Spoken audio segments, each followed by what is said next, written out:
ఓం శ్రీ గురుదేవేభ్యో నమః. సత్యాన్వేషకులకు నా ఆత్మవందనాలు. ఇవాళ ప్రజ్ఞాపురాణంలో ఇంకొక టాపిక్ గురించి మనం తెలుసుకోబోతున్నాం. ఆ టాపిక్ ఏమిటంటే తపస్సు సాధన.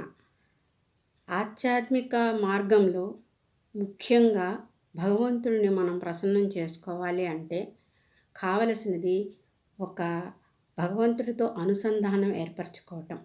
ఆ అనుసంధానం దేని ద్వారా సాధ్యమవుతుంది? బాహ్యమైనటువంటి పూజలు, యజ్ఞయాగాదులు మొదలైనవి ఎన్నో ఉన్నాయి. వాటన్నిటికంటే కూడా అన్నిటిలో కూడా అంతర్లీనంగా ఉన్నది మన మనస్సుని భగవంతుడికి అతి సన్నిహితంగా ఉంచటం, మన మనసులో భగవంతుడిని ప్రతిష్ఠించుకోవటం. మన హృదయ పీఠం మీద ఆయన యొక్క దివ్య రూపాన్ని, నామాన్ని మన ప్రతిష్ఠించుకొని మమేకమై ఆయన గురించి ధ్యానించాలి. ఆ ధ్యానమే తపస్సు. అనాదిగా ఎంతమందో ఋషులు, మహర్షులు, యోగులు, సిద్ధులు అందరూ కూడా తపస్సు చేశారు. తపస్సు అంటే సాధన. సాధనా మార్గాలు ఎన్నో ఉంటాయి. ఎన్ని మార్గాల్లో చేసినా కూడా అది తీవ్రమైనటువంటి తపస్సుగా మారి ఆ తపస్సు ఆ పరమాత్మ తత్వాన్ని తెలుసుకోవటం కోసం ఒక తీవ్రమైనటువంటి ఆవేదన, ఒక ఆరాటం, అదే తపనగా మారుతుందన్నమాట.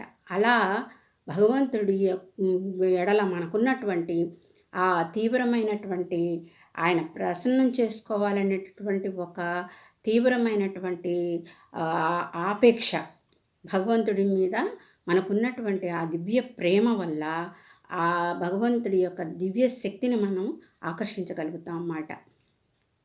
వేదాలని కూడా శృతులు అంటారు. ఎవరో రాసినవి కాదు.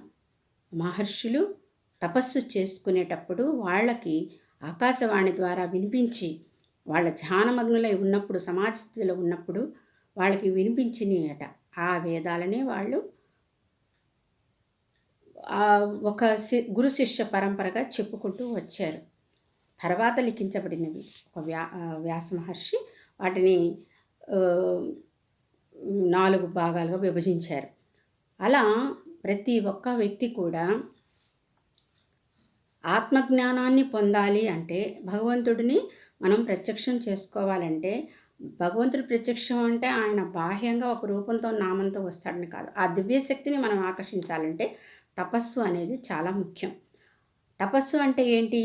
మన సంచిత కుసంస్కారాలను వదిలించుకొని తనను తాను సంస్కరించుకోవటమే తపస్సు. అంతేకాని ఏవో కోరికలు కోరుకోవటం కోసం, వరాల కోసం, దేనైనా సిద్ధింప చేసుకోవటం కోసం ఇన్ని సంవత్సరాలు కఠోర తపస్సు చేసి ఆ బ్రహ్మ కానీ, విష్ణు కానీ, మహేశ్వరుని కానీ, అమ్మవారిని కానీ ప్రత్యక్షం చేసుకొని వరాలు పొందటం అనేది అది కాదు. అవి ఒక పర్పస్ కోసం చేసిన వాళ్ళు ఉన్నారు, చేస్తారు. కానీ అసలైనటువంటి ఒక జ్ఞానం కోసం, ఆ ఆత్మజ్ఞానం కోసం, ఆ పరతత్వాన్ని తెలుసుకోవడం కోసం చేసేది, మనల్ని మనం సంస్కరించుకునేదే తపస్సు మాట.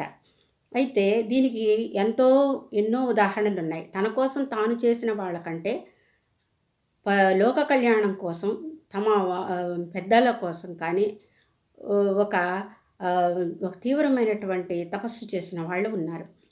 అందరికీ ఉదాహరణ తెలుసు కదా మీకు, భగీరథుడు తన పూర్వజుల యొక్క ఆత్మశాంతి కోసం, వాళ్ళు బూడిద కుప్పగా మారిపోయి ఉంటే, వాళ్ళకి సద్గతులు కలగకుండా ఉంటే, వాళ్ళకి సద్గతి కలిగించడం కోసం గంగామాతని తపస్సు చేసి భూమి మీదకి తెప్పించాడు. ఎంత కష్టపడ్డాడు ఆయన! గంగామాతని ఆకాశ మార్గంలో, ఆకాశంలో ఉన్నటువంటి ఆకాశగంగని నేల మీదకి తెప్పించడానికి, ఆ భూమి తాకిడికి భరించలేదంటే మళ్ళీ మహేశ్వరుడు కోసం తపస్సు చేసి ఆ గంగని మళ్ళీ మహేశ్వరుడు ద్వారా భూమి మీదకి తీసుకొచ్చారు. తర్వాత ఎన్నో అడ్డంకులు వచ్చినా కూడా మళ్ళీ తిరిగి ఆయన ఆ గంగామాతని తీసుకొని వెళ్ళి తన పూర్వీకులకి విముక్తిని కలిగించి వాళ్ళకి సద్గతిని ప్రసాదించాడు. అలాగే పార్వతీదేవి పరమేశ్వరుని ప్రత్యక్షం చేసుకోవడానికి, ఆయన వివాహం చేసుకోవటానికి ఆమె ఎంతో తీవ్రమైనటువంటి తపస్సు చేసింది. దదీచి ఎంతో తీవ్రమైన తపస్సు చేయటం వల్ల ఆయన వెన్నుముక ఒక వజ్రాయుధంగా మారగలిగింది ఆ తపశ్శక్తి వల్ల. అది ఆయన ఇంద్రుడికి ఇచ్చారు. ఎందుకు? రాక్షసుల్ని సంహరించటం కోసం. అలాగే ఒక విశ్వామిత్రుడు ఉన్నారు. ఆయన అసలు ఒక రాజు అయినప్పటికీ ఆయన వశిష్ఠ మహర్షి యొక్క ఆశ్రమానికి ఒకసారి వేటకెళ్ళినప్పుడు వెళితే ఆయన ఇచ్చిన ఆతిథ్యాన్ని చూసి, ఆహా, మహారాజునైన నేనే ఇంతటి ఆతిథ్యాన్ని ఇవ్వలేను, ఈ మహర్షి ఎలా ఇస్తున్నాడా అనుకున్నారు. ఆయన దగ్గర కామధేనువు కూతురు అయినటువంటి ఒక గోవు ఉంది. ఆ గోవు ఏవి కోరుకుంటే ఆమె ఇస్తుందన్నమాట.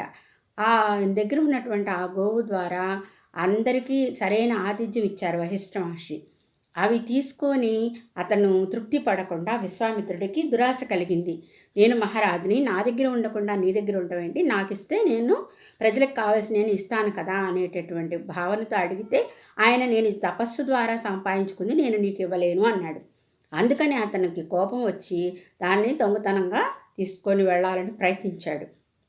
ఆ ప్రయత్నంలో వశిష్ఠ మహర్షితో తలపడినప్పుడు వశిష్ఠ మహర్షి యొక్క బ్రహ్మ తేజస్సు ముందు ఆయన యొక్క శౌర్యము నిలువలేకపోయింది.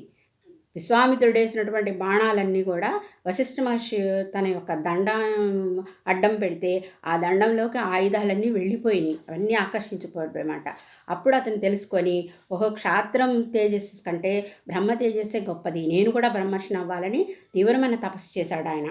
అలా క్రమంగా మహర్షి నుంచి రాజర్షి నుంచి బ్రహ్మర్షి అవ్వటానికి చాలా కష్టపడ్డాడు.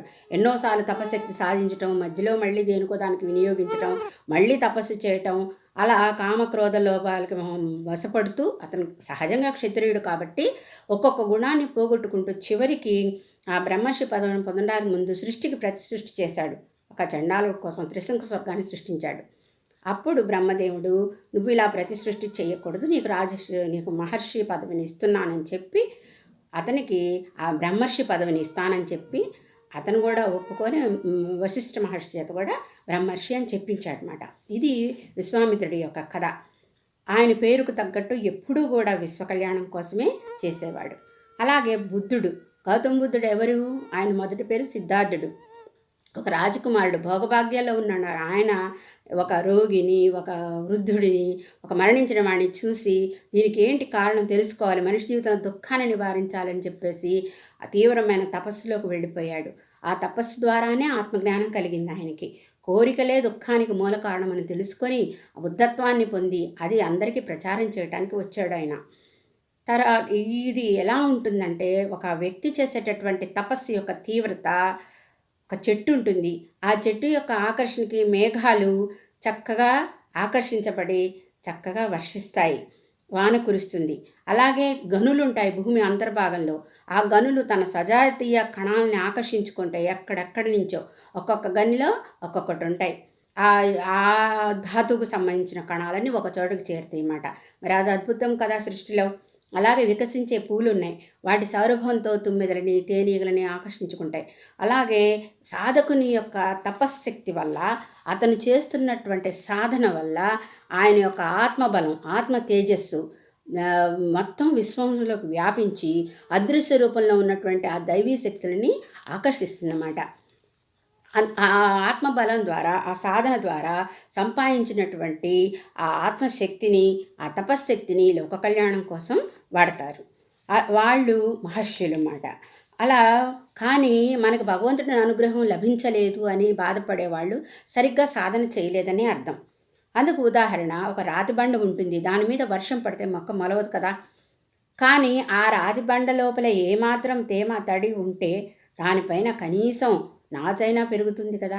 ఆ లోపల ఏ చిన్న ఒక మర్రి విత్తనం పడినా ఆ చిన్న పగుల్లో లోపల అంతా ఆర్ద్రత ఉంటే, అంత సారవంతమైన మట్టి ఉంటే రాళ్ళల్లో కూడా మొక్కలు మొలుస్తూ ఉంటాయి.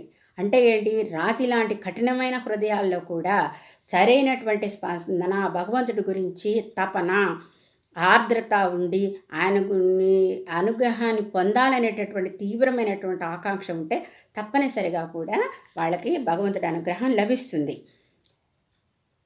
సూర్యుడున్నారు, సూర్యుడి యొక్క తేజస్సు మనకు రావాలంటే ఏం చేయాలి? ఆయన వెలుగు మనకు రావాలంటే, లభించాలంటే మనం వెళ్ళి సూర్యుడి కింద నిలబడాలి. లేదు మనం ఉన్నటువంటి ఇంటి తలుపులు తీసి ఉంచితే ఆ వెలుగు లోపలికి ప్రవేశిస్తుంది. కానీ తలుపులు మూసుకుంటే రాదు కదా! తలుపులు గట్టిగా బిగించుకొని లోపల కూర్చొని సూర్యరశ్మి లోపలికి రాలేదు, భగవంతుడి యొక్క వెలుగు నాకు ప్రసరించట్లేదు అనకూడదు కదా! మనం చేసే పురుష ప్రయత్నం మనం చెయ్యాలన్నమాట. అలాగే అర్జున దేవుడు అని ఒక అతనున్నారు. ఆయన గురువు దగ్గరికి ఆశ్రమంలో ఉన్నప్పుడు ఆ గురువుగారు అతనికి ఏం చెప్పారంటే, నీ కర్తవ్యం ఏంటంటే ఈ ఆశ్రమంలో పాత్రలు కడగటం అని చెప్పారట. ఈ పాత్రలు కడగటం అనే పనిని ఆయన చాలా శ్రద్ధతో గురుభక్తితో చేసేవాడు. ఆయనకి ఇంకా వేరే ఆలోచన లేదన్నమాట. శిష్యులందరూ వెళ్ళి గురువుగారి దగ్గర కూర్చొని విద్యా బోధన వింటున్నా కూడా, ఆయనతో కలిగి సత్సంగం చేస్తున్నా, ఆయన దగ్గర ఉన్నా, ఆయన పూజ చేస్తున్నా, ఆయన సహచర్యంలో మిగతా శిష్యులన్నీ అందరూ ఉన్నా కూడా ఈయనకి అది కాదు ముఖ్యం, గురువు ఆజ్ఞే ముఖ్యం. గురువుగారు చెప్పినట్టు ఆ వంట పాత్రలు కడుగుతూనే ఉండేవాళ్ళట. ఆ గురువుగారికి చివరి రోజులు దగ్గర పడినప్పుడు గురువుగారు మరణం ఆసనమైనప్పుడు ఒక వీలునామాలాగా రాసి తర్వాత ఆశ్రమ బాధ్యతలు ఎవరికి అనేది అప్పచెప్పారని ఇచ్చారట. గురువు మరణించిన తర్వాత ఆ కాగితాన్ని వీళ్ళు విప్పదీసి చూస్తే దానిలో అర్జున దేవుడి పేరు ఉందన్నమాట. అదేంటి, మేము గురువుగారికి ఇంత శుశ్రూష చేశాము, ఆయన దగ్గర ఉన్నాము, అన్నీ విన్నాము, అన్నీ తెలుసుకున్నాము, మేము ఇంత మహాజ్ఞానాన్ని పొంది ఉన్నాము, ఇంత సాధన చేశాము, కానీ పాత్రలు కడుగుతున్నటువంటి అర్జున దేవుడికి ఇచ్చాడేంటి అనుకున్నారట. ఇక్కడ పాత్రత అనేది ముఖ్యం అన్నమాట. గురువు ఏం చూశాడు? తన ఆజ్ఞని పాటించి తను చెప్పిన మాట ప్రకారం గురువాజ్ఞని నెరవేర్చి దీక్షతో ఏకాగ్రతో అదే ఒక తపస్సులాగా చేసినటువంటి ఆ వ్యక్తి యొక్క ఆత్మబలము గుర్తించి అతడు ఏదైనా సాధించగలడని అతని పాత్రతకి మెచ్చుకొని ఈ ఆశ్రమ అధికరణ బాధ్యత గురువుగారు అతనికి అప్పచెప్పాడనమాట. అలాగే మరి తుకారాం అనేటటువంటి తులసీదాస్ మొదటి పేరట తుకారాం అంట. తులసీదాస్ కథ ఏంటి? ఆయన కొత్తగా పెళ్ళయింది, భార్య పుట్టింటికి వెళ్ళింది. మొదట్లో ఆయన చాలా విలాసంగా ఉండేవారు, భార్య మీద విపరీతమైన వ్యామోహంతో ఉండేవాడు. ఆమె చాలా అందంగా ఉండేదట. అందుకని భార్యని వదిలిపెట్టి ఉండలేక భార్య పుట్టింట్లో ఉంటే ఒక అర్ధరాత్రి భార్య దగ్గరికి వెళ్తానికి ఆమె మేడ మీద ఒక గదిలో ఉంటే ఆ చెట్టు ఓడ లాగా వేలాడుతుంటే వెనకదారి నుంచి వెళ్ళి ఆ ప్రహరీ గోడ మీద నుంచి ఒక తాడు అనుకొని ఒక పాము వేలాడుతూ ఉంటే గవాక్షం నుంచి ఆ పామును పట్టుకొని పైకి వెళ్ళాడట. పైకి వెళ్ళిన తర్వాత ఆమెని కలవటానికి వెళితే ఆమె అప్పుడు చూసిందంట, ఏంటి ఇంత రాత్రిపూట ఇలా వచ్చారు, మీరు ఇదేన్ని పట్టుకొని వచ్చారో చూసారా అని. అప్పుడు చూస్తే పెద్ద కొండ చిలువట అది. అతనికి ఆ వ్యామోహంలో అంత చీకటిలో ఆ నదీ ప్రవాహం అంట మధ్యలో, ఆ నదిలో కూడా ఏం చేశాడు, తెప్పలేదట. పడవవాడు లేకపోతే ఏదో ఒకటి తేలుకుంటూ పోతూ ఉంటే విపరీతమైన వానంట. ఆ తేలుకుంటూ పోతున్నది ఏదో ఒకటి ఆధారం దొరుకుతుందని దాని మీదకి ఎక్కి కూర్చొని అలా పడుకొని ఆ ప్రవాహంలో వచ్చి ఈ పామును పట్టుకొని గవాక్షంలోకి వెళ్ళాడట. మీరు నా మీద చూపించేటటువంటి ఈ మోహం ఆ రాముడి మీద చూపిస్తే ఎంతో అద్భుతంగా ఉంటుంది, మీరు అలాంటి దైవభక్తిని పెంపొందించుకోండి, క్షణభంగురమైనటువంటి అశాశ్వతమైనటువంటి ఈ శరీరం మీద వ్యామోహం ఎందుకని భార్య మందలించింది. అప్పుడు ఆయనకు కనువిప్పు కలిగి ఆ పామును పట్టుకొని ఎందుకు అలా వచ్చాను ఈ వానలో ఏంటని చెప్పేసి పశ్చాత్తాపంతో తిరిగి కిందకు వెళ్ళబోతూ ఉంటే తను ఏది ఎక్కొచ్చాడో చూస్తే అది ఒక శవమట. ఒక మనిషి శవాన్ని ఎక్కొచ్చాడు, అది తెలియలేదు ఆయనకి. అంటే ఒక మనిషి యొక్క వ్యామోహం అనేది కళ్ళకు పొరలు కమ్మి ఉచ్చం నీచం ఏది తెలియనియకుండా చేస్తుంది. అలాంటి ఒక మాయాలో చిక్కుకోకుండా పరతత్వాన్ని పరమాత్మని తెలుసుకొని ఆయన అనుగ్రహం కోసం ప్రయత్నించాలి. ఆ తర్వాత తులసీదాస్ ఎంత మహనీయుడయ్యారు. ఆయన రాసిన హనుమాన్ చాలీస కదా ఈనాటికి మనం చదువుతుంది. ఆయన ఇంకా ఎన్నో మంత్రాలని చెప్పారు, ఎన్నో పుస్తకాలు, రామచరితమానస్ రాశారు. అంత మహాకవి అయ్యాడు ఆయన, మహారామభక్తుడయ్యాడు. అలాంటి ఒక వ్యక్తి యొక్క జీవితాన్ని మనం కనుక గమనించి ఉంటే ఎవరు ఎప్పుడు ఏ క్షణం ఎలా మారతారు ఆ ఆత్మజ్ఞానం కోసం ఆ తపన వాళ్ళలో ఉంటే అనేది తెలుస్తుంది. అలాగే జీవితాన్ని సరైన మార్గంలో పెట్టడమే మనం చేసేటటువంటి తపస్సు. ఎంతసేపటికి పూజలు చేస్తామా ఒకటి కోరుకుంటాము, గుడికి వెళ్ళామా ఒకటి కోరుకుంటాము, తపస్సు చేసామా వరాలు కోరుకుంటాం. రాక్షసులు అంతే కదా, ఏదో ఇప్పుడు రావణాసురుడే ఉన్నాడు, నరకాసురుడే ఉన్నాడు, ఎవరైనా వాళ్ళు. ఇప్పుడు భస్మాసురుడు ఉన్నాడు, వరం ఇచ్చినటువంటి శివుడి నెత్తి మీదే చేయి పెట్టాలని చూశాడు. ఎవరి నెత్తి మీద చేయి పెడితే వాళ్ళ భస్మం అవ్వాలన్నారు. మళ్ళీ ఇది పరీక్షించుకోవడం కోసం వరం ఇచ్చిన ఆయన నెత్తి మీద పెట్టడానికి వెళ్ళారనమాట. అలా భగవంతుడికి లంచాలు ఇచ్చి, అంటే ఇది చేస్తే మేము మాకు కనుక మగబిడ్డ పుట్టాడు అనుకోండి, ఈ హుండీలో ఇన్ని వేస్తాము, లేదు నేను పరీక్ష పాస్ అయ్యాను అనుకోండి ఇది చేస్తానని భగవంతుడికి ముందు మనం ఒక లంచంలాగా ఒక బేరసారాల్లాగా మాట్లాడుకొని దానికి చెయ్యటం అనేది అది తపస్సు కాదు. అలాగే మనం యాచించటం, దీనాతి దీనంగా భగవంతుడి ముందు 24 గంటలు దేహి దేహి అంటూ ఏదో కోరికలతో ఉంటాం, అది తపస్సు కాదు. వివేకానందులు చెప్తారు, శివుడివై శివుడిని పూజించు అని. మనం భగవంతుడిని ఆ స్థాయిలో, అంటే మన ఆత్మబలంతో ఆత్మ నిగ్రహంతో భగవంతుడితో మనం మమేకమై ఉండాలన్నమాట. కేవలం ఒక యాచకుడిలాగా పొత్తుకోకులు భౌతికమైనటువంటి విషయాల గురించి కానీ ముక్తి మోక్షానం కోసం కూడా మనం వెంపర్లాడకూడదని స్వామి వివేకానంద చెప్తారు.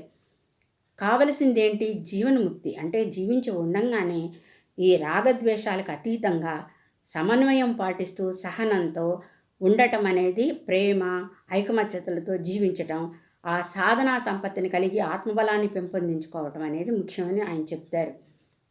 అలాగే దీనికి ఒక ఉదాహరణగా ఒక శిల్పి కథ చెప్తున్నారు. ఒక శిల్పి ఉన్నాడట, అతడు ఎన్నో మంచి అందమైన రకరకాల శిల్పాలు చెక్కాడట. ఆ శిల్పాలన్నీ చెక్కి పెద్దగా ఏడవటం మొదలుపెట్టాడంట వాటిని చూసుకొని. అప్పుడు అక్కడ ఉన్నటువంటి ప్రజలు అడిగారట, ఎందుకు ఇంత చక్కగా ఇంత అందంగా చేసావు కదా శిల్పాలని, ఎందుకు బాధపడుతున్నావు అని అడిగారట. అడిగితే ఏం చెప్పమంటారు, నేను ఇన్ని శిల్పాలు చెక్కాను కదా, ఒక్క శిల్పంలో కూడా నాకు ఏ లోపం కనపట్లేదు, అంటే నా సూక్ష్మ దృష్టికి లోపం వచ్చింది, నాకు గర్వం పెరిగిపోయింది, నేను చేసినవి నాకు బాగున్నాయి, ఒక్క లోపం కలగట్లేదు, అంటే నాలో పరిశీలన శక్తి తగ్గిపోయింది కదా అని ఏడుస్తున్నాడు అనమాట. ఇక నేను మంచి శిల్పాన్ని చేయలేను కదా అని బాధపడుతున్నాడట. ప్రతి మనిషికి కావాల్సింది అదే, సద్విమర్శ, ఆత్మవిమర్శ ఉండాలి. ఆత్మ నిందకూడదన్నారు కానీ ఆత్మవిమర్శ ఉండాలి. మనం చేస్తున్న పని తప్ప రైటా అనేది 24 గంటలు మనం ఆలోచించుకోవాలన్నమాట. ఒకళ్ళతో కంపేర్ చేసి కాదు, మనం చేస్తున్న పని మనకు తెలుస్తుంది కదా, ఆ విధంగా మనం ఆలోచించుకొని మంచా చెడా అనేటటువంటి ఒక విచక్షణ జ్ఞానంతో వెళ్ళాలి. ఆ సూక్ష్మ దృష్టి లోపించిందనుకోండి, అహంకారం తలకెక్కుతుంది, అప్పుడు పతనం స్టార్ట్ అవుతుంది. భగవంతుడికి మనం సన్నిహితం కాలేమన్నమాట. కాబట్టి ఆ సూక్ష్మ దృష్టిని ఎప్పుడూ కోల్పోకూడదు. అప్పుడు ఒకరు అడిగారన్నమాట గురువు గారిని, ఒక శిష్యుడు అడిగాడట, మహాత్మా అసలు ఎందుకు భగవంతుడు మనల్ని సృష్టించినప్పుడు ఆయన మనకు కావలసినవి ఇవ్వచ్చు కదా, ఈ లేమిని ఈ లోపాలని సృష్టించడం ఎందుకు, మానవులు రకరకాల ఈతి బాధలతో ఎందుకు బాధపడుతున్నారు, ఎవరికి ఏది కావాల్సింటే అది ఇస్తే అందరూ హాయిగా ఉంటారు కదా, ఈ ధనలేమి కానీ ఆరోగ్యలేమి కానీ ఇలాంటివి ఏమి ఇవ్వకుండా సమృద్ధిగా అందరికి అన్నీ ఇవ్వచ్చు కదా అన్నట్ట. ఎందుకు ఇలా బాధపడుతున్నాడు, మళ్ళీ పురుషయత్నం అనేది ఒకటి ఎందుకు పెట్టాడు భగవంతుడని. అప్పుడు ఆ గురువుగారు చెప్పారట, నాయన అలా చేస్తే కనుక భగవంతుడు ఎవరికి ఏది కావాలో ఆయాచితంగా ఇస్తే కనుక ఆ వ్యక్తికి స్వావలంబన స్వధర్మం అనేవి జీవితంలో రావు కదా, ఆయాచితంగా వచ్చిన దానికి విలువ లేదు కదా, ఇంకా ఆ వ్యక్తి ఏం కష్టపడి ఏం చేస్తాడు, ఏమీ చేయకుండా ఉంటే అది దుర్భిక్షానికి పతనానికే దారి తీస్తుంది. దానికి ఒక కథ చెప్తాను వినయ్య అని చెప్పి ఒక కథ చెప్పారట గురువుగారు. ఒకసారి ఒక దేశంలో ప్రజలందరూ కరువు కాటకాలతో బాధపడుతుంటే మహాలక్ష్మీదేవికి అది చూసి బాధేసిందట. బాధేసి, అయ్యో బిడ్డలందరూ ఇంత బాధపడుతున్నారు, నేను వెళ్ళి వాళ్ళ కష్టాలు దూరం చేయాలి, అందరికీ నేను ధనధాన్యాలు అన్నీ వాళ్ళకు కావలసినటువంటి సంపదలను ఇస్తాను అని చెప్పి ధనాన్ని ఇస్తానని చెప్పి ఆమె వెళ్ళిందట.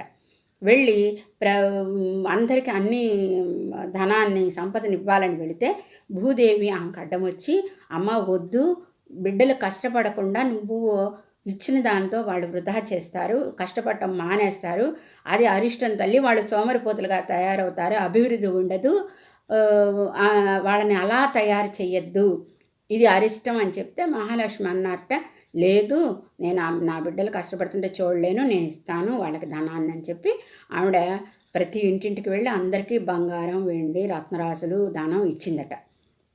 అవన్నీ ప్రతి వాళ్ళకి ఇచ్చింది. సరే కొంతకాలానికి అందరూ హ్యాపీగా, అంటే ఈ డబ్బు ఉంది కదా, ఇక వ్యవసాయాలు చేయటం మానేశారు, వ్యాపారాలు చేయటం మానేశారు. అసలు ముఖ్యమైనటువంటి వ్యవసాయాన్ని చేసి ఆహారాన్ని పండించకపోతే బంగారాన్ని తింటారా? మహాలక్ష్మి ఇచ్చిన దాన్ని వీళ్ళు సద్వినియోగం చేసుకొని వ్యవసాయాన్ని అభివృద్ధి చేసుకుంటే క్షామం దూరం అయ్యేది.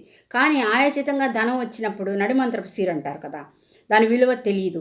డబ్బు ఉంది, ఎవరు ఎందుకు కష్టపడతారు? ఎవరు కష్టపడకుండా ఆ ఉన్న డబ్బు అయిపోయేదాకా తింటం మొదలుపెట్టారు. అలా ఆహారం కొరత ఏర్పడింది. ఎవరు వ్యవసాయం చేయట్లేదు కదా. అప్పుడు ఏమైంది? ఆహారం కొరత వచ్చేసి దేశమంతా మళ్ళా కరువు కాటకాలతో క్షామంతో పీడించబడి జనాలు మరణించడం మొదలుపెట్టారు. ఎక్కడ చూసినా శవాలు కుప్పలు కుప్పలుగా ఉంటున్నాయి. బంగారాలు ఉంది, వెండి ఉంది, ధనం ఉంది, రత్నరాశులు ఉన్నాయి. అవేం తినలేరు కదా, అవి ఆకలి తీర్చవు కదా. మరి ఎవరు కష్టపడి వ్యవసాయం చేయలేదు కాబట్టి ఆహారం లేదు కదా. ఆ విధమైన పరిస్థితి దేశంలో ఉండేసరికి భూమాత విపరీతంగా విలపించిందట. బ్రహ్మదేవుడి దగ్గరికి వెళ్ళి, స్వామి ఇది జరుగుతుంది, మహాలక్ష్మి అమ్మవారి ఇలా వరం ఇచ్చింది, ఆ సంపదని వాళ్ళు సద్వినియోగం చేసుకోకుండా దుర్వినియోగం చేసుకున్నారు, ఆ దయను అలుసుగా తీసుకున్నారు, ఆ అనుగ్రహానికి వాళ్ళు పాత్రులు కాదు, ఈ విధంగా చెడిపోయారు, నా బిడ్డలందరూ మరణిస్తున్నారని గోలుగోలును ఏడ్చిందట. అప్పుడు మహాలక్ష్మి కూడా అది చూసి, నిజమే కదా, భూదేవి చెప్పినా నేను వినలేదు, వారి మీద జాలితో నేను ఇచ్చాను, కానీ వాళ్ళు దాన్ని సద్వినియోగం చేసుకొని చక్కగా ఆహారం పండించుకోకొని భోగభాగ్యాలతో ఉండకుండా సోమరిపోతులే ఇలా చేసుకున్నారని బాధపడి తలదించుకుందట. ఇప్పుడు బ్రహ్మదేవుడు, పర్వాలేదమ్మా, నువ్వు ఏడవకు, నేను పంపిస్తాను అని చెప్పేసి కొంతమంది మహనీయుల్ని, మహాత్ముల్ని భూమి మీదకి పంపించారట. వాళ్ళు వచ్చి ఎలా సోమరిపోతులైనటువంటి కర్మహీనులైన మానవుల్ని మళ్ళీ కర్మలోకి దించి వాళ్ళు స్వశక్తి మీద ఆధారపడేటట్టు చేసి వాళ్ళని మార్చి దేశాన్ని సుభిక్షంగా చేశారట. దీన్ని బట్టి ఏమర్థమవుతుంది? భగవంతుడు మనమేమీ అడగకుండా ఎన్నో ఇచ్చారు. సృష్టిలో ఉన్న ప్రతిదీ ఆయన ఇచ్చింది తప్పితే మనం సంపాదించుకుందేం కాదు కదా. ఆ ఉన్నదాన్ని మనం పొందుతున్నామా, మనం తీసుకుంటున్నాము. అది తీసుకునే మార్గాలు వేరు. అంతేకాని ఒక పండుని కానీ ఒక చెట్టుని కానీ దేనిని మనం సృష్టించలేదు. ఎక్కడెక్కడ ఏమేమి ఉన్నాయో కనుక్కొని తీసుకుంటున్నాం తప్పితే ఆ గనుల్ని కానీ అవి కానీ మనమేమి తయారు చేయలేదు కదా. భూమి అంతర్భాగంలో లోహాలైనా మనం కనిపెట్టినవి కాదు కదా, సృష్టించినవి కాదు కదా. కాబట్టి పరమాత్ముడు మనకి ఎన్నో విలువైన ఎన్నో ఇస్తే వాటిని సరిగ్గా సద్వినియోగం చేసుకొని జీవితాన్ని సార్థకత చేసుకొని ఆత్మజ్ఞానం పొందడానికి, తోటి మానవులతో సంతోషంగా ప్రేమగా ఉండడానికి ప్రయత్నించాలి. లోక కళ్యాణం కోసం, ఇతరులకి హాని చేయకుండా ఉండటం కోసం మన శక్తుల్ని, మన ఆత్మశక్తిని ఉపయోగించి నిరంతర సాధనలో నిమగ్నమై పరమాత్మతో ఎప్పుడూ అనుసంధానమై ఉండాలి. ఈ కథ అలాగే విరజానందుడు గురువుగారు ఎవరికి? స్వామి దయానందకి. స్వామి దయానంద పరశురామశిల మీద కూర్చొని 6 సంవత్సరాలు కఠిన తపస్సు చేశారట. ఆయనకు అంతర్వాణి సాధన ఆపకు, ఇంకా తపస్సు చేయని చెప్పిందంట. ఆయన బ్రహ్మ తేజస్తో వెలిగిపోతున్నారట స్వామి దయానంద. కానీ అంతలోకి గురువుగారి వాక్కు వినిపించిందట, ఇక చాలు, నువ్వు ఆపేసేసే తపస్సు. ఎందుకు నువ్వు తపస్సు చేస్తుంది? ముక్తి కోసమా, మోక్షం కోసమా? నీ ఒక్కడే స్వార్థం కోసం చేసుకుంటావా తపస్సు? లేదు, లే. ప్రజలు అక్కడ అల్లాడుతున్నారు. దురాచారాలు సంఘంలో ఎక్కువైపోయినాయి. ఆ దురాచారాలను నువ్వు రూపుమాపాలి. నీ కర్తవ్యం అది. సమాజానికి ఉపయోగపడినటువంటి నీ తపస్సు ఎందుకు? సాటి మనుషులకు ఉపయోగపడింది. నీ ఒక్కడే స్వార్థం చూసుకుంటే అది నిజమైన తపస్సు కాదు. లేచి వెళ్ళు అని గురువుగారి వాణి అనిపించిందట. అప్పుడు ఆయన ఇంకా తపస్సు ఆపేసి లేచి సంఘంలోకి వచ్చి దురాచారాలను రూపుమాపడానికి, బ్రహ్మ సమాజాన్ని స్థాపించి ఎంతో కష్టపడి ప్రజల్లో ఎంతో మార్పులు తీసుకురావడానికి ప్రయత్నం చేశారు. అంటే మనం చేసుకునేటటువంటి సాధన, తపస్సు కేవలం మన స్వార్థం కోసం కాకుండా లోక కళ్యాణం కోసం కూడా ఉపయోగపడాలి. అలాగే ఈ అంబాపాలి అనేటటువంటి ఒక ఆమె బుద్ధుడి అనుగ్రహానికి పాత్రురాలైంది. ఆమెని మార్చి, ఆమెని ఒక వేశ్యమాట, ఆమెని మార్చి బౌద్ధ భిక్షుకురాలుగా చేశాడు ఆయన. అప్పుడు ఆయన శిష్యులు ఆనందుడు అనేవాడు అడిగాడు, ఆమెని మార్చారు, పాపకోపల నుంచి బయటకు రాగి సంఘంలోకి తీసుకొచ్చారు, బాగానే ఉంది, ఇంతటితో అయిపోతుందా? సమాజం అనేది ప్రక్షాళన జరుగుతుందా ఈ మొక్కని దాన్ని మార్చటం వలన అని అడిగాట. నాయన, సంఘం శరణం గచ్చామి అంటే ఒక బుద్ధుడు, ఒక అంబపాలి కాదు, ప్రతి వారు బుద్ధుడు కావాలి. అంటే నేనేమి మొదటి నుంచి బుద్ధుడిని కాదు కదా. నేను ఎలా బుద్ధుడిగా అయ్యాను, ఎలా ఆత్మజ్ఞానం పొందాను? అదే ప్రతి వ్యక్తి బుద్ధత్వాన్ని పొందినటువంటి, జ్ఞానాన్ని పొందినటువంటి ప్రతి వ్యక్తి బుద్ధుడవుతాడు. అలాంటి బుద్ధులు వేల మందిలో వస్తారు. వాళ్ళ యొక్క ప్రజ్ఞని ప్రపంచవ్యాప్తం చేస్తారు. ఇలాంటి దీనుల్ని వాళ్ళు కరుణించి ప్రేమతో వాళ్ళని మారుస్తారు. వాళ్ళకి భగవంతుడి తత్వాన్ని తెలియజేస్తారు, సంఘంలోకి వాళ్ళని తీసుకువస్తారు అని చెప్పాట. అప్పుడు ఆయన తల వంచుకున్నాడు. దీనికి అర్థం ఏమిటి? మనం భగవంతుడికి అనుసంధానంలో ఉంటూ మన సాధనని నిర్విఘ్నంగా నెరవేర్చుకుంటూ ఆ సాధనలో మనం కేవలం మన కోరికలు, మన ఐహికమైన వాంఛల గురించే కాకుండా పారమార్థికని తెలుసుకుంటూ, తపస్సు అంటే ఏంటి? ఆత్మబలాన్ని, ఆత్మశక్తిని పెంపొందించుకోవటం. నీవే పరమాత్మ అయినప్పుడు ఇంకా నీకు ఒకళ్ళని ఆయాచించాల్సిన అవసరం ఉండదు కదా. కాబట్టి ఎప్పుడూ భగవంతుడిని దేహి అని అనకుండా ఆయన స్థాయికి మనం చేరాలి. అంటే అంత ఆత్మబలాన్ని పొందగలిగిన నాడు మనం కూడా అన్నిటినీ దానంతటా అవే ఆకర్షించుకోగలం, వాటంతటా అవే వస్తాయి అన్నమాట.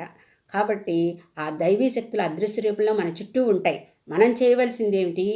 ఆ శక్తులని మనం ఆకర్షించాలంటే మనం ఆత్మశక్తిని ఆ విధంగా పెంచుకొని వాటిని ఆకర్షించగలిగిన నాడు ఆ దైవీ శక్తుల యొక్క అనుగ్రహం మనకి లభించి అవి మనకి కావలసినవి, మనకి ఏది శ్రేయస్సో వాటంతటా అవే లభిస్తాయి. వాటి కోసం ప్రత్యేకంగా మనం తపస్సు చేయాల్సిన అవసరం లేదు.